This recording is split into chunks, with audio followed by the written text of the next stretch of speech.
Bonjour à tous, vous écoutez Puits de Science, le podcast de la Fédération Gay-Lussac, 20 écoles de chimie et de génie chimique, qui donne la parole à ses enseignants-chercheurs sur des sujets d'actualité, traités de manière décalée et sous l'angle de la chimie, bien sûr. Bonjour Angèle et Jérémy, nous recevons aujourd'hui dans Puits de Science deux champions de chimie. Vous représentez le groupe Reveal Lime, qui a remporté le prix Jeunes pour l'innovation. Ce prix récompense les projets d'innovation en faveur d'une société durable des élèves ingénieurs des 20 écoles de chimie et génie des procédés de la Fédération. Il est co-organisé avec France Chimie et soutenu par 10 industriels partenaires. Jérémy Boisjoux et Angèle Gazon, vous êtes élève ingénieur en troisième année à l'École nationale supérieure de chimie de Montpellier, ENSCM, et vous êtes donc les gagnants de la troisième édition de ce prix. Bonjour. Bonjour. Ma première question est ce projet de recherche, pourquoi vous l'avez créé? Alors, au sein du coup de l'ENSCM, en dernière année, on a un projet pédagogique de création de start-up autour d'un projet innovant à mettre en place par groupe d'étudiants de dernière année. Donc, le but de ce projet, c'est de concevoir un produit innovant, mais également tout le côté entrepreneurial qu'il y a autour, dans les financements, la réglementaire, les politiques qualité. Et c'est un projet qui rassemble des élèves de toutes les options pour vraiment créer un projet autour d'une intelligence collective. Et nous, on s'est réunis autour de la volonté de créer un produit qui répond à un problème de société. Et on voulait vraiment un projet autour de la santé. Donc vous étiez combien dans ce groupe projet? On était un groupe de 11 étudiants avec un étudiant Erasmus. Et un enseignant encadrant? Alors, on avait 2 enseignants encadrants et un encadrant industriel. Nous, en l'occurrence, c'était un industriel de chez Sanofi qui nous a beaucoup guidés sur le côté manager une start-up. Qu'est-ce qui vous a donné envie de participer à ce prix Jeune Innovation de France Chimie et de la FGL? Alors, ce qui nous a donné envie de participer au concours, c'est déjà l'année dernière. C'est notre école qui a gagné aussi le premier prix et donc il y a eu beaucoup de visibilité sur le concours. Donc en fait, ça a énormément intéressé les étudiants de l'année d'avant, donc notre année, pour participer. Et donc on s'est dit qu'on allait pouvoir participer, notre groupe. Il y avait d'autres groupes aussi qui ont participé et qui ont eu d'autres très bonnes places aussi. Donc ça s'est fait à la suite de la fin du projet en février. Donc on a préparé le dossier et on a tout envoyé à France Chimie. Comment ça se passe la sélection? Du coup, on a dû constituer un dossier de candidature, donc un dossier écrit d'une dizaine de pages présentant donc le concept de notre produit, mais également pourquoi notre concept répondait à une problématique sociétale et environnementale, et également mettre en avant la faisabilité de celui-ci. Donc, on a dû exposer toutes les recherches qu'on avait fait en amont sur la réglementaire.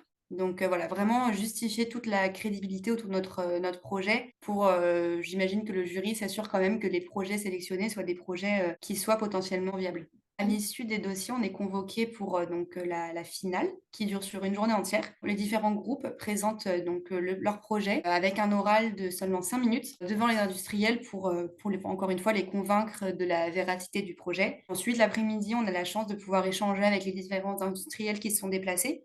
Donc c'est un échange assez informel qui sort un peu du cadre du projet pour simplement faire des rencontres, étoffer un petit peu le réseau, se poser les questions sur nous, notre futur professionnel, car on est encore étudiant. Et ensuite, à l'issue de ces échanges, du coup, le jury a eu le temps de délibérer et après s'ensuit la remise des différents prix. On mettra sur le site la liste des projets lauréats. Jérémy, de quoi parle votre projet? Quel est le sujet de Reveal Lime? Pour commencer, son nom, on peut le décomposer en deux, donc Reveal et Lyme. Donc, ça a tout attrait à la maladie de Lyme. Et donc, en fait, notre objectif, c'était de faciliter l'accès aux soins en lien avec la maladie de Lyme, puisqu'on sait que le diagnostic de la maladie de Lyme est très compliqué et peu fiable. Et donc, en fait, il y a un vrai besoin dans le monde de la santé de pouvoir diagnostiquer cette maladie. Et on a eu cette idée de créer un patch. Alors, à la base du projet, c'était pas la maladie de Lyme sur laquelle on s'était penché. C'était une membre du groupe qui avait pensé à réaliser un patch pour diagnostiquer des mélanomes sur la peau. Sauf que même si c'était très ambitieux, la faisabilité était quasi nulle, puisque trouver les biomarqueurs pour un mélanome, ça peut prendre jusqu'à 10 ans. Donc ça rentrait pas du tout dans l'échelle de temps qui nous était consacrée. Après avoir parlé avec nos tuteurs de l'école, on a pensé à la maladie de Lyme. Comment vous avez utilisé la chimie pour créer ce patch? Pour créer ce patch, le côté chimie ici, déjà il y a tout le côté santé, mais il y a aussi tout le côté action du patch. C'est-à-dire qu'il va être divisé en plusieurs couches. Chaque couche va avoir une fonctionnalité précise et donc il y a toute une recherche de quel matériau utiliser, quelles va être ses propriétés pour, par exemple, la migration, des anticorps, la migration du fluide interstitiel. Donc c'est toute cette chimie de compatibilité des matériaux et des agents cutanés, qui a été mis à l'œuvre. Concrètement, c'est un patch qui est utilisé quand on a été piqué par une tique. Donc, on pose le patch à l'endroit où on a été piqué, C'est après ça. avoir retiré le tic, hein, quand même, j'imagine.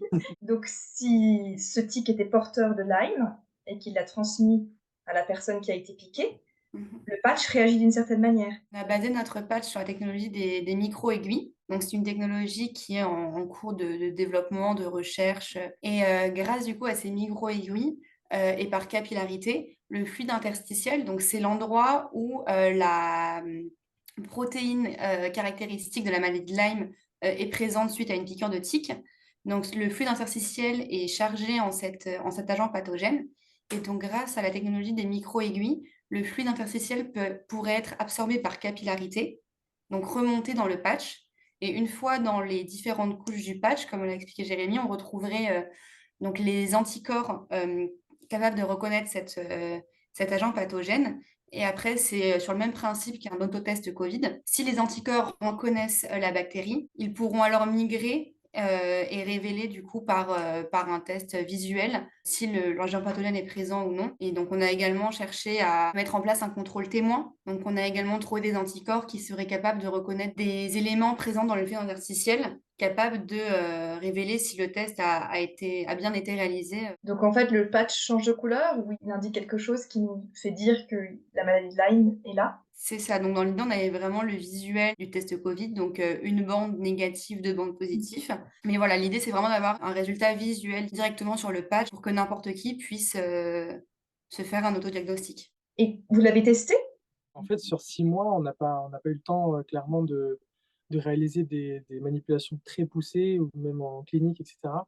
Donc nous, ce qu'on a pu réaliser, c'est déjà la reconnaissance de l'anticorps. Donc on a eu en fait, on a obtenu la valeur du seuil de détectabilité de la bactérie, donc la quantité de bactéries qui va être nécessaire pour que le test puisse être positif et en laboratoire aussi, on a pu faire la première couche du patch, donc qui est la couche, qui va servir de micro-aiguille, donc en polyacide lactique qu'on a pu mouler, ce sont les 2 grosses étapes labo qu'on a pu faire, en 6 mois en tout cas.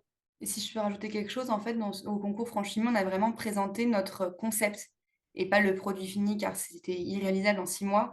Mais on a vraiment mis en avant qu'on avait réussi à avoir un proof of concept. Donc là, vous êtes en dernière année d'école d'ingénieur. Qu'est-ce qui va se passer pour votre projet?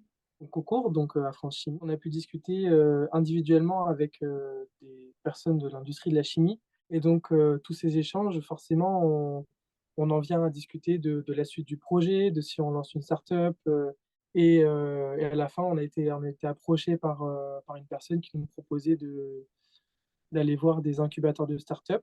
Donc voilà, pour l'instant, on est encore dans notre stage, donc on est assez focus fin des études, et cetera. Mais on n'est pas du tout fermé à pouvoir monter un jour ce projet. On n'a pas encore peut-être parlé, mais ce projet, il rentre fortement dans tout ce qui est les démarches RSE. En quoi est-ce qu'il rentre dans les démarches RSE? Donc du coup, RSE, c'est beaucoup environnement, mais ce que les gens oublient, c'est qu'il y a beaucoup le côté enjeu, sociétal. Et nous, notre projet, il répond vraiment à un besoin, d'accompagnement dans un parcours de soins. On a reçu beaucoup de témoignages de personnes atteintes de la maladie de Lyme, qui ont eu un parcours de soins et de diagnostic très compliqué, très complexe, qui leur ont fait perdre beaucoup de temps, beaucoup d'énergie. Donc voilà, notre projet, il répond vraiment à ce besoin, d'accompagnement et de facilitation d'accès aux soins au plus grand nombre. Et évidemment, tout le projet, pour le point de vue environnement, enfin, on s'est renseigné sur les différents industriels que l'on pourrait contacter pour, soit les achats de matières premières, soit la sous-traitance. On a vraiment pensé le projet dans une philosophie, production locale pour minimiser l'impact, écologique, de la conception du projet. Parce que concevoir un projet, comme ça médical, axé santé, forcément on utilise des matériaux qui sont, un petit peu polluants. Donc voilà, notre politique, c'est vraiment de limiter, au maximum l'impact que peut avoir le projet, en répondant justement à ce problème sociétal. Si je pouvais, compléter par rapport aux aspects sociétaux, c'est qu'en fait, le diagnostic actuel de la maladie de Lyme, c'est donc par sérologie Mmh. et la sérologie, elle est très peu efficace puisque la quantité d'agents microbiens dans le corps est très faible pour être détectée en sérologie. Alors que l'avantage du patch en cutané, c'est que dans les premiers stades de la piqûre, en fait, la bactérie va être en forte concentration dans la peau au niveau de la piqûre et donc va exprimer aussi fortement, les bactéries qui vont nous permettre de reconnaître, l'agent et c'est, dans le but d'être vraiment dans la précocité du diagnostic. C'est-à-dire tellement en amont de l'infection, qu'au final, tout ce qui va être le parcours de soins par antibio va être, simplifié, ça va être, plus rapide. Les patients ne vont pas avoir cette peur d'être infectés, et cetera. Merci beaucoup. Bravo pour votre sujet de recherche. Bravo d'avoir gagné ce prix. Merci beaucoup. Et Merci, voilà, belle suite à vous après, à la sortie de votre école et pour votre projet aussi. Merci Angèle et merci Jérémy. beaucoup. Merci d'avoir écouté notre podcast. Suivez la Fédération Gay-Lussac sur les réseaux sociaux et retrouvez tous nos podcasts sur YouTube et sur les plateformes d'écoute. À bientôt!